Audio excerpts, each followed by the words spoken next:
Folks, welcome to Winning on Wednesday. My name is Juan Vitas, and I'm the founder of Winning on Wednesday. Winning on Wednesday is a platform that meets every Wednesday at 11 o'clock Eastern Standard Time virtual through Zoom. And the purpose is to make friends and win friends. And I always say people do business who they know, like, and trust. We're there to build a brand, meaningful relationships, and collaborations.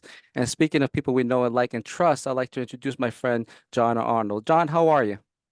Just great, Juan. The world travels not in such linear ways sometimes, right? I mean, we first met a very long time ago through Jeff Pulver's world Yep, and went very separate ways for a long time. But, credit to you for keeping in touch and, the time and a place for everything. So, absolutely. it pays to stay connected to people. As you say, you have a good vibe around and you just never know when something will come up. And here we are. Absolutely, absolutely. So, tell us a little bit quickly about yourself or what you do, and then we'll go into it. Sure. Okay, Juan, thank you. So my name is Jon Arnold and I spell it Jon. It's just short for Jonathan. There's not a lot of magic to that. So I live in Toronto, Canada, but I grew up in New England, so I'm kind of a binational. And I've lived in Canada most of my life, and I have been running a my own independent consultancy as a technology analyst for about almost 20 years now. 2005 is when I started in this path. I've had other paths before this one, and we'll get into that. But Absolutely. basically, I run my own practice as an analyst. So, as you know, Juan, we're all as small business people, we have to wear all the hats. Absolutely. So, tell us about Canada. You mentioned you were born in Canada. So, tell us about that. Where exactly in Canada were you born, and where did it Oh, all get started? okay, sure. So let me correct that. So I was born in the U.S. Oh, okay. and I lived there till I was 11. Our Where in the U.S.? Yeah, a small town on the seaside just north of Boston. So I grew up on the ocean and a little town. Uh, at that time, this would have been in the 60s. The US was I don't know, the US was the US. I think a lot of us hold in our heads as this is the great country we all have aspired to. Today it's a little different. It's not the powerhouse it was, and a lot of things have kind of, I don't know, fallen by the wayside or eroded since I was a kid. But there's enough of the American dream there that it's still worth fighting for. But it's a different world, and Oh, in that totally. world, growing up in the U.S. was pretty nice. So when our family moved to Canada, one, I was disappointed. I didn't How want to leave how where old we were were. you? How old were you when you moved to Canada? I was 11. I have two other brothers, and all of us moved to Canada with my parents. Wow. And did you have any ideas of what you wanted to become when you were a kid? Like any professions, anything? No, I was my father was very athletic. If he was a bigger guy, he could easily have been a professional athlete, but he didn't have the right body type for it. But he was a big sports guy, and I picked up a lot of that from him. So I eventually became a very good athlete because my dad was, you see the passion for it, but also because he was a very good teacher, and I learned a lot of the fundamentals of how to be athletic, which applies to any sport. And that thinking one applies to what we're going to talk about in terms of what happens as we go along in life. Absolutely. You mentioned your father. I mean, other role models that you have had, other that you were growing up, anybody inspired you? Well, there always are and have been, right? So I have a lot of passions. So I have role models in the arts. I have role models in sports. I would have loved to have been a baseball player, just like my dad was a kind of semi-pro level. But again, I was too small. I could never really realistically be one. But I did pick up quite a lot on music, so I had a lot of role models in music. A few in particular would be Eric Clapton and a lot of the blues guys from the 50s and 60s that were my kind of idols as I kind of got very heavily into blues music as a teenager, and it's stayed with me ever since. It's the foundation of a lot of modern music, and it's really a very deep well of inspiration there that keeps going. Yeah, BB King and all, and Eric Clapton and everything. Yep, I that's You all got I it. like. Yep. What any other hobbies? I know you have music and sports. Any other hobbies or an interest that you have? Yeah, those are big ones. So yeah, I'm quite active in the arts. Cinema. I'm a longtime film historian and buff, and all the earliest days of cinema are the most fascinating for me. So I've always been close to that. And with music, it's playing music. I'm a recreational musician as much as I like music to enjoy it, to listen to. But I love playing, and it's always you need a creative outlet. And I've got a few others as well. I love to cook. I love history of all kinds. And I got a passion for learning and knowledge. You got to be endlessly curious. If you're going to be a successful entrepreneur, you have to always have that engine running. Absolutely. Tell us what was your degree? What did you go to school for? Well, undergrad was psychology. And I did not go to university thinking about that. I was thinking only business. And when I discovered psychology, I said, oh, well, I really like marketing. And then I started to realize, I should combine the two disciplines, which is what I did. So I did an undergraduate in social psychology, and I did my MBA with a focus mostly on marketing. Excellent. Wow. Tell us about your first job experience in the real world. How was that like? And tell us a little bit about that. Well, this is again going way, way back. So my grandfather ran a hardware store in Boston. It was a family business that he'd run for a very long time. So this is kind of tongue in cheek, but my first job was I have to mind the store on Saturdays for the whole day and do nothing but sit by the cash register to make sure people weren't stealing money. And for that, I earned a whole 25 cents. So so Wow. times times have changed, but as a real job, my first job was basically out of in a marketing department for a chemical company when I was just coming out of undergrad school. Wow. And so tell us about that journey and what led up to going on your own. Well, sure. So I got a taste of kind of very basic marketing from that job, and from there I went into my MBA program. And out of that, when I graduated, this would have been around 84. The early 80s was a pretty crappy time economically. There was a heavy, heavy recession. People don't believe me today. This is showing some age, I guess, Juan, but in 1981, interest rates were 21%. Wow. So if you think about that, people are getting spooked by 5, 6, 7% interest rates, try 21%. Wow. Right. Of course, if you had money, you were earning 21% at the bank, but that's different times, right?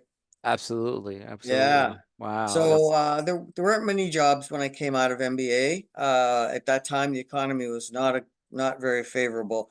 It took a long time, but eventually I did get a job in market research, which was not what I went to MBA for, but it's what I could get. There just wasn't much to choose from, and that sets you up later for one. You don't always get what you want, especially when you think you're going to get it, right? You just have to adapt, right? You have to roll with it and say, okay, well, let's just see where this takes us.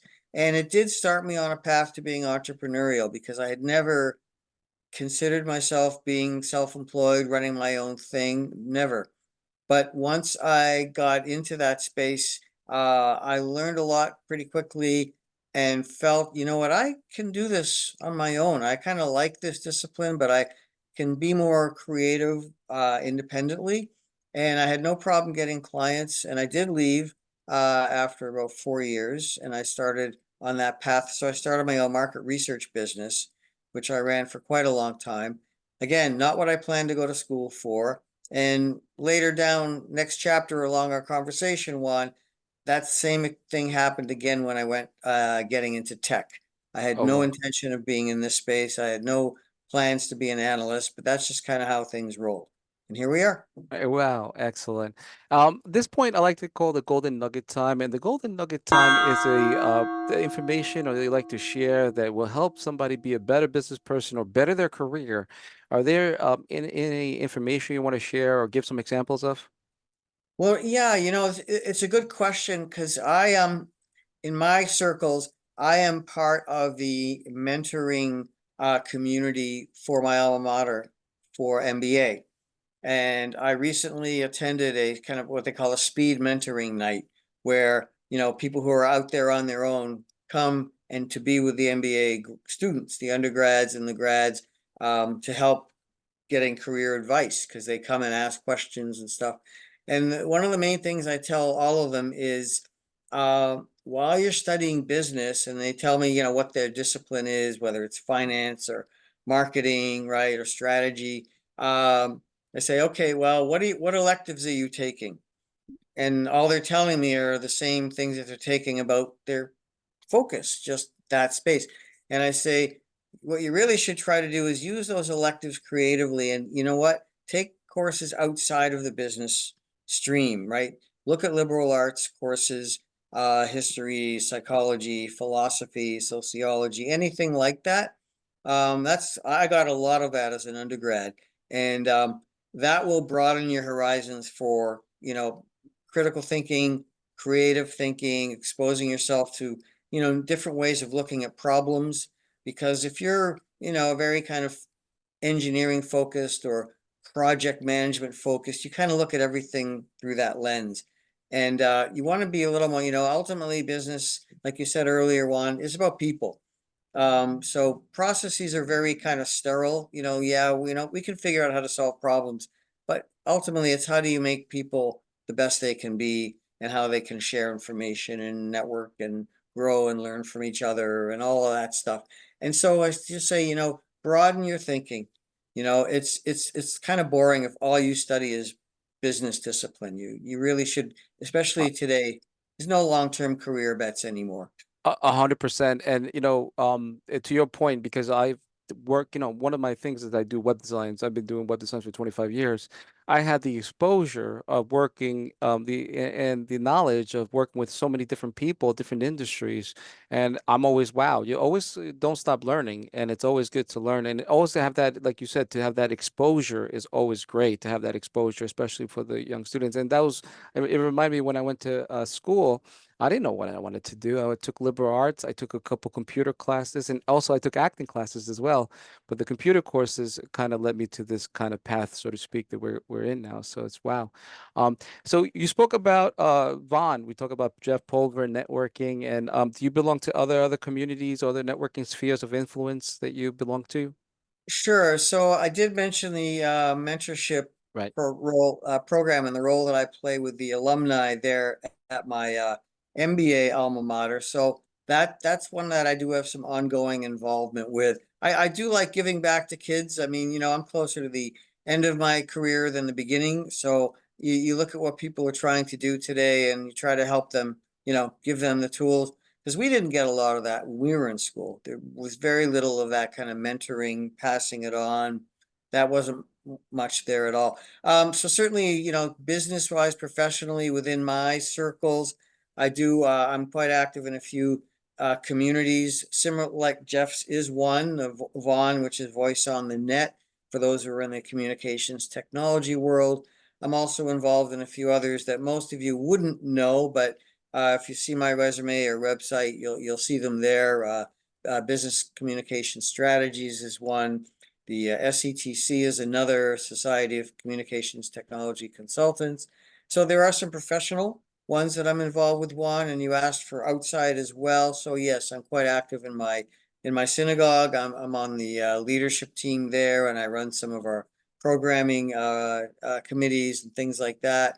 It's always good to be involved, and you know, that's stuff that's close to what you like to do, A right? 100%. And it's interesting you mentioned synagogues. Actually, I actually did two websites, two synagogue websites. You wouldn't have known that. You see what I'm saying?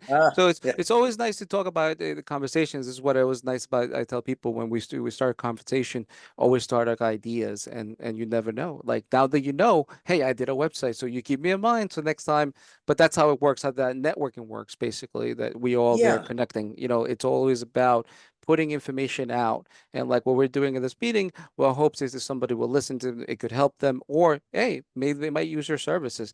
Speaking of your services, tell us about your services, what you offer.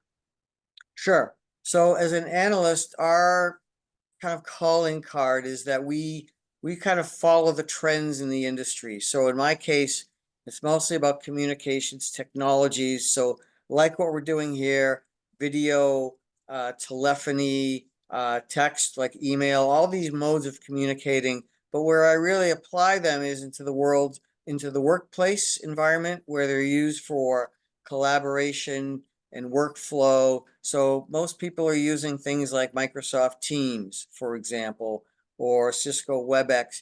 These are the platforms. Zoom is another one that businesses use to give all their workers a common platform to share information and communicate. Lots going on in that world. And the other world is that's big for me is in the contact center space, customer service.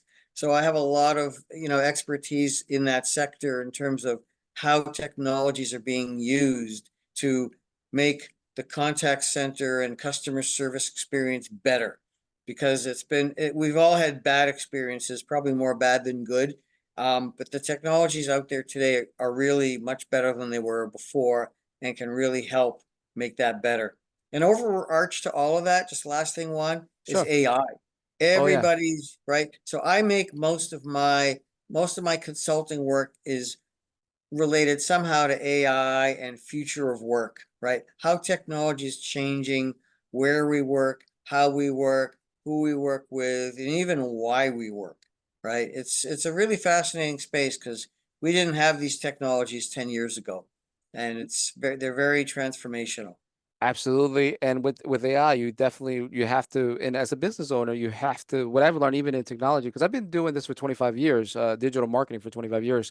And to your point, you have to learn how to pivot and also, learn new things. And as AI comes, it's so beneficial. I always tell people embrace technology. It's just going to help you expedite, do things. I'll give you a case in point. These interviews that we're doing, it used to take me 2 to 3 days, but now with AI, it takes me about 2 hours to edit it and do it everything. Yeah, yeah. And just to sharing for your audience is don't worry about AI in sense of it being complicated because you know what, it is complicated. And even a smart guy like me or you one, we're unless you're a data scientist, you will be hopeless trying to figure out the nuts and bolts. It's not worth it. What I talk to people about is no, focus on outcomes, focus on problems you're trying to solve. You don't have to know the ins and outs of AI. You just have to know people who do know the ins and outs of AI and can help apply those to solving your business problems. So AI itself is not a solution. It's just a tool, just like a phone or a video camera. They're tools that you can use to make your business run better and your employees be more productive, happy, connected to their work, connected to their workers, everyone else around them. Absolutely. Well, John, thank you for sharing your story. And if people want to get in contact with you, what's the best way to contact you? Sure. I have an active profile on LinkedIn. I'm pretty easy to find. If you just look at this picture of me, it'll come up eventually, Jon. My website kind of tells the whole story of my business, which is www.jarnoldassociates.com. Not hard to find. And I do produce a monthly newsletter, which you can subscribe for at no cost, right on my website. It's very easy to find. And like you are doing here, Juan, I produce a monthly podcast called Watch This Space, and you can access all of this stuff on the website. And I'm very easy to reach anytime, email, through LinkedIn, not hard to find. Excellent. Thank you. And if you would like to be a member of Winning on Wednesday, simply go to our website, www.com. See you next week.